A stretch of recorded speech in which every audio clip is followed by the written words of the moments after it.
ng hotel. Nakasakay tayo sa taxi. Nakakatawa ang taxi kasi walang aircon. Ewan ko kung usok aircon dito o hindi. Pero dahil siguro malamig naman dahil kauulan lang. Kaya pinatay. Meron din naman pala. Merong aircon. Ayos lang. Hindi naman mainit. Kaya okay na rin. Ayan. So, labas tayo. Tingnan natin kung anong meron dito sa pupuntahan natin. Okay. Andito ako ngayon sa tapat ng... Ayan. Nakikita nyo ba? Kita nyo? Yan. Walmart. Tingnan natin kung anong meron dito sa Walmart. Dito sa Puerto Vallarta. Ang Walmart dito pala ay open ng 24 hours. Ayan o. Open 24 hours. So, pasok tayo sa loob. Tingnan natin kung anong pinagkaiba ng Walmart dito. Sa Walmart sa Amerika. Sa Walmart sa Canada. Okay. Ayan. Pagpasok namin, may tindahan ng Lotto at kung ano pa mga tindahan sa gilid. May snack bar. Kung sa atin ay McDonald's ang affiliated sa Walmart. Dito may sarili silang snack station. May kapihan. Ito, mayroon din silang tindang mga alak dito. Kagaya ng sa Amerika. Ang Corona nila 80, 99. Ang 6 na piraso ay 80 pesos. Itong modelo na 6 din ay 99 pesos. Ako naman ay hindi mainom ng alak, kaya baliwala sa akin itong mga alak ito. Ayan, cerveza, Barrilito, 65. Pamura ng pamura. Ito naman, Pacifico Clara, 115. Tignan natin kung anong bibilhin diyan ni Mike. So, ito mga snacks. Oh, ito may mga tequila. Bacardi. Baka meron dito yung tequila na tinigman namin sa aming pinuntahan. Hindi ko alam kung mura na to o mahal. Ayan. 319 pesos. 525 pesos. Ano sa tingin nyo? Mura ba to o mahal? Kasi hindi kasi ako mainom ng alak, kaya wala akong alam sa mga alak na yan. Ito sila, oh, pinipili nila naman na strawberry, very bad. Tubig, mga tsokolate. Kuha tayo ng cart kasi paglalagyan ng kung anong mabibili dito. At saka school supplies. Pasokan na kasi. Ano sabi niya? Anong mo? The box is empty. Bas, ano? The box empty, so ito naman mga prutas section tayo. Ayan. Ang banga, amoy ko yung ano, guava. Totoo. Ayan, may bayabas. Kaya naamoy ko yung bayabas. Ang bango ng bayabas. May singkamas. At talong. Sibuyas. Oranges. O, tingnan nyo dito guys. Ang itlog dito, kagaya sa Pilipinas at sa ibang parte ng Europa, nasa labas lang. Room temperature ang itlog. Sa Canada, sa Amerika lang yata na nilalagay sa fridge ang itlog eh. Ayan o. 57.50 ang 18 piraso. Mura ba yan? Hindi ko alam eh, pero depende, merong mahal.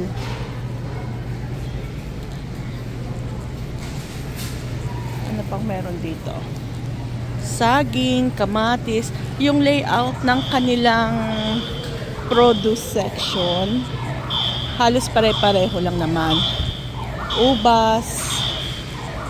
Sa Espanyol, ang Spanish na taglay, uva. Ayan, mangga. Nagay tunog ng tunog. May nangupit siguro ng gamit. Kaya tumutunog. Eto, si Mike. Ayan.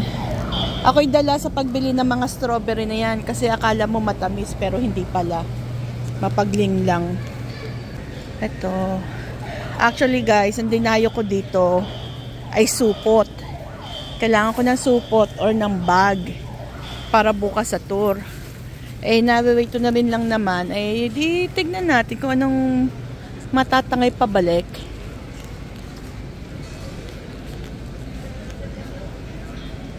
Daming alak dito, oh.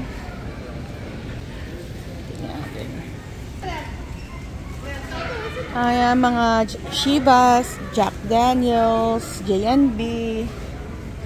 Parang Hennessy. Parang wala dito yung tequila na nakita namin sa yung mga sa tequila tasting.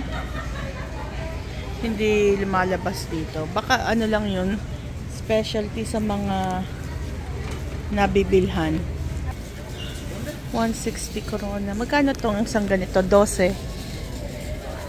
206 pesos. So, itong 12 na to. Mura na yan. Kasi pag kung sa hotel ka bibili, parang mahina ang 70 pesos ang isa. Siyempre, doble ang presyo pag sa hotel.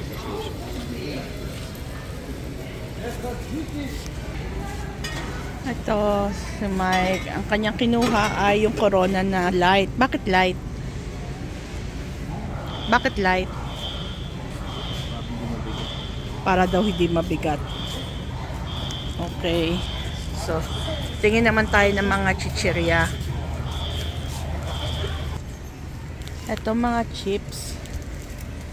Halo-halong chips. Takis. Okay. Pero ito binili ko kasi popcorn. Caramel, salted caramel. Popcorn. So, Mike mahilig sa mga ano eh. Yung binili namin. Ito pala sa likod.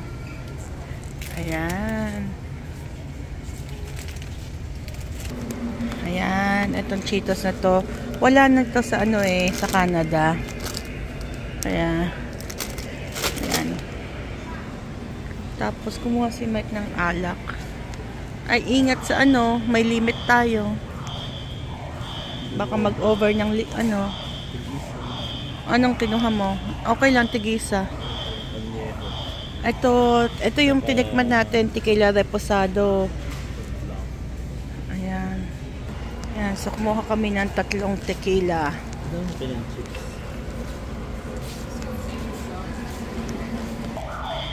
Ayan, pata tayo. Tignan natin dito. Meron kasi kaming pupuntahan bukas na tour. Kaya sabi ko kay Mike, punta tayong Walmart kasi may bibilhin ako. Ay, kung ano na nadadampot eh. Ayan, kasi sabi ko, bibili ako ng bag. 180 lang dito. Kasi wala akong paglalagyan ng supot, wala akong lalagyanan ng aming gamit bukas sa tour. Kaya sabi ko, punta tayo dito para makabili. Ito, mura mo lang, 85 lang to.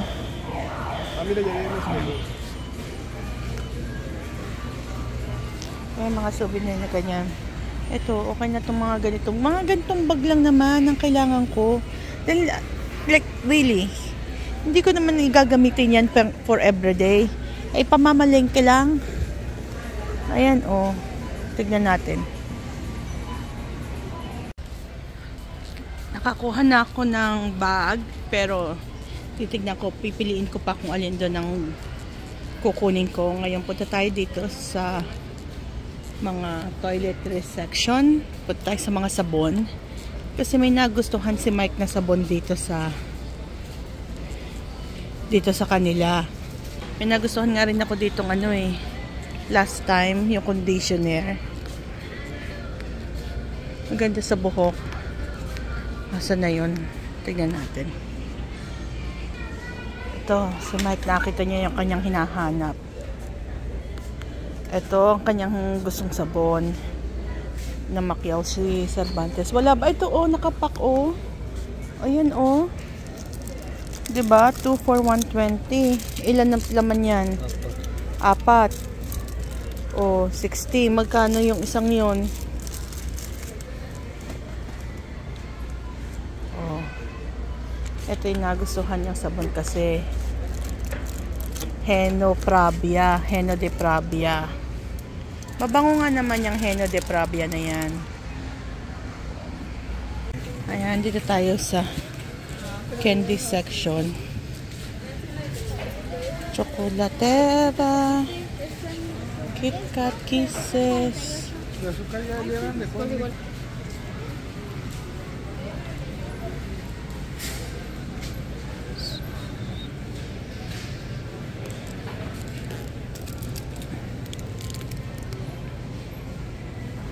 Guyaba. Ano yata guyaba, guava. De leche. Lolo cocada de leche. Tortillas. May hinahanap ako pero hindi ko alam ang pangalan ng hinahanap ko. Yung binili namin dati sa 7-Eleven.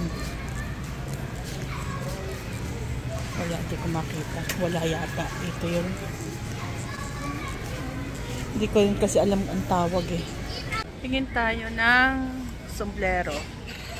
So, 1, 2, 3. Ayan, ang pinamili namin. Dito may ng bag. So, sa bukas.